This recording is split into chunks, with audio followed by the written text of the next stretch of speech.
Hello everyone, ನಾನು doctor Varshitha, consultant gynaecologist and IVF specialist at Alur fertility centre, Davanagere. ಇವತ್ತು ನಾನು ಮಾತಾಡ್ತಿರೋ ವಿಷಯ ಏನಂದ್ರೆ, ನ್ಯಾಚುರಲ್ ಆಗಿ ಪ್ರೆಗ್ನೆನ್ಸಿ ಆಗೋಕ್ಕೆ ಏನೇನು ಟಿಪ್ಸ್ ನಾವು ಫಾಲೋ ಮಾಡಬೇಕು ಅಂತ. First and foremost lifestyle factors ಅಲ್ಲಿ ನಮ್ಮದು body weight very important. Body mass index ಅಂತ ಹೇಳ್ತೇವೆ. ಅದು ಒಂದು ಸಿಂಪಲ್ ಕ್ಯಾಲ್ಕುಲೇಷನ್. ನಿಮ್ಮ ಫೋನಲ್ಲಿ ಅದನ್ನ ಬಾಡಿ ಮಾಸ್ ಇಂಡೆಕ್ಸ್ ಅಂತ ನೀವು ಗೂಗಲ್ ಮಾಡಿದ್ರೆ ಅದರಲ್ಲಿ ಒಂದು ಸಿಂಪಲ್ ಕ್ಯಾಲ್ಕುಲೇಷನ್ ಬರುತ್ತೆ. ಅದರಲ್ಲಿ ನಮ್ದು ವೆಯ್ಟ್ ಡಿವೈಡೆಡ್ ಬೈ ಹೈಟ್ ಅಂತ ಇರುತ್ತೆ. ಅದಕ್ಕೆ ನಮ್ಮ ವ್ಯಾಲ್ಯೂಸ್ ಹಾಕಿದ್ರೆ ನಮ್ಗೊಂದು ವ್ಯಾಲ್ಯೂ ಕೊಡುತ್ತೆ. ಆ ವ್ಯಾಲ್ಯೂ ನಮಗೆ ವೆರಿ ಇಂಪಾರ್ಟೆಂಟ್. ಯಾಕೆ ಅಂದ್ರೆ ನಾರ್ಮಲ್ ಏನ್ ವ್ಯಾಲ್ಯೂ ಅಂದ್ರೆ 18.5 to 24.9 normal values. Less than 18 ಇದ್ರೆ ಅದ್ ನಾವು ಅಂಡರ್ ವೇಟ್ ಅಂತ ಹೇಳ್ತೀವಿ. ಮೋರ್ ದೆನ್ 24.5 ಇದ್ರೆ 24.9 ಮೋರ್ ದೆನ್ 25 ಇದ್ರೆ ಅದನ್ನ ನಾವು ಓವರ್ ವೇಟ್ ಅಂತ ಹೇಳ್ತೀವಿ. ಎರಡೂ ಇದ್ದಾಗ ನಮ್ಮ ಬಾಡಿ ಮಾಸ್ ಇಂಡೆಕ್ಸ್ ಈ ತರ underweight and body overweight ಇದ್ರೆ ನಮ್ಗೆ ಫರ್ಟಿಲಿಟಿ ಆಗೋದ್ರಲ್ಲಿ ತೊಂದರೆ ಇರುತ್ತೆ.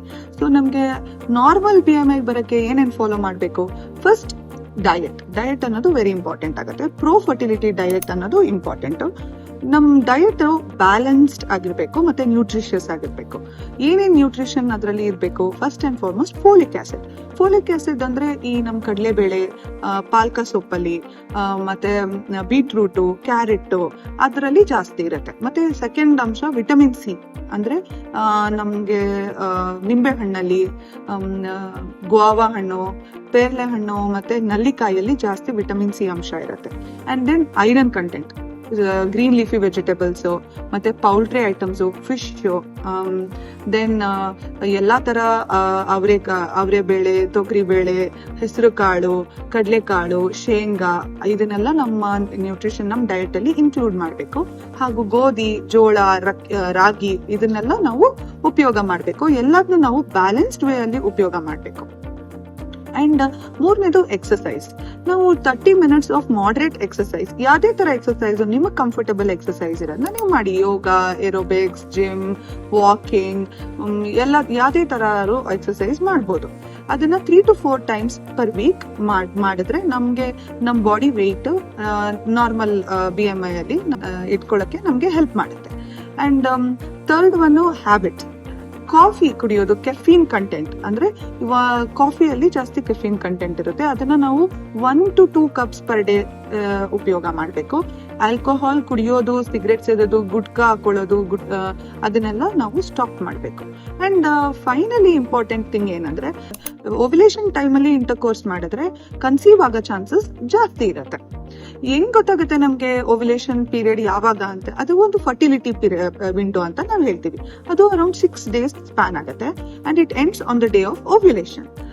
ಯೂಶಲಿ ರೆಗ್ಯುಲರ್ ಮೆನ್ಸ್ಟ್ರಲ್ ಸೈಕಲ್ಸ್ ಇರೋರಿಗೆ ovulation time will be around 12 to 18 days ತನಕ ಓವ್ಯುಲೇಷನ್ ಟೈಮ್ ಫರ್ಟಿಲಿಟಿ ವಿಂಡೋ ಇರುತ್ತೆ. ಮತ್ತೆ ನಾವು ಹೇಗೆ ಕಂಡುಹಿಡ್ಕೊಳ್ಳೋದು ನಮ್ದು ಫರ್ಟಿಲಿಟಿ ವಿಂಡೋ ಅಂದ್ರೆ, ಫಸ್ಟ್ ಸರ್ವೈಕಲ್ ಮ್ಯೂಕಸ್. ಯೂಶಲಿ 8 ಇಂದ 9ನೇ ದಿನದ ಪೀರಿಯಡ್ಸ್ ಆಗಿ 8th to 9th ಡೇ ಅಲ್ಲಿ ವೆಜನಲ್ ಡಿಸ್ಚಾರ್ಜ್ ಸ್ಟಾರ್ಟ್ ಆಗುತ್ತೆ.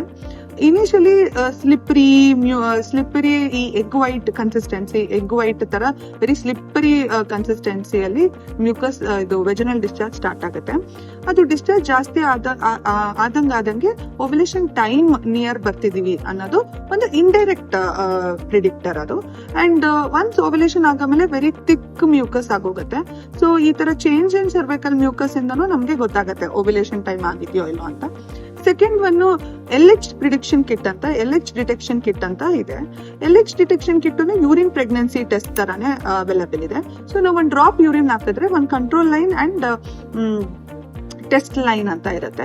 ಸೊ 2 ಪಿಂಕ್ ಲೈನ್ ಇರುತ್ತೆ. ಈ LH ಅನ್ನೋ hormone very important egg release ಆಗಕ್ಕೆ. ಸೊ ಎಗ್ ರಿಲೀಸ್ ಆಗಿ 2 days ಮುಂಚೆ ಈ LH ಹಾರ್ಮೋನು ಸರ್ಜ್ ಅಂತ ಆಗುತ್ತೆ, LH ಸರ್ಜ್ ಅಂತ ಆಗುತ್ತೆ.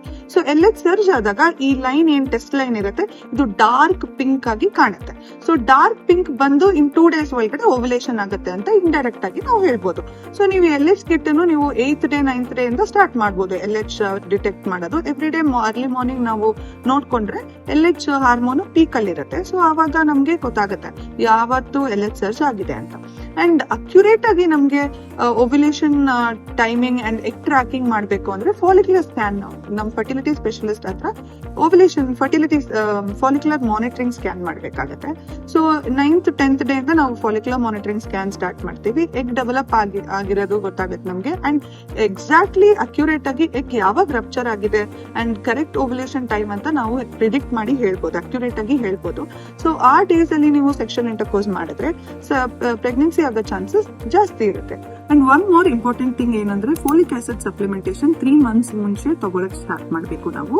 ಅದು ಸಿಂಗಲ್ ಟ್ಯಾಬ್ಲೆಟ್ ಎವ್ರಿ ನೈಟ್ ತಗೊಂಡ್ರೆ ಸಾಕು, ನಮಗೆ ಪ್ರೆಗ್ನೆನ್ಸಿ ಅದಕ್ಕೇನೂ ಹೆಲ್ಪ್ ಮಾಡುತ್ತೆ ಅಂಡ್ ಮುಂದೆ ಫೋಲಿಕ್ ಆಸಿಡ್ ಡಿಫಿಷಿಯನ್ಸಿಯಿಂದ ಏನಾದ್ರು ಮಕ್ಕಳಿಗೆ ಡಿಫೆಕ್ಟ್ ಆಗೋದು ಕಡಿಮೆ ಮಾಡುತ್ತೆ.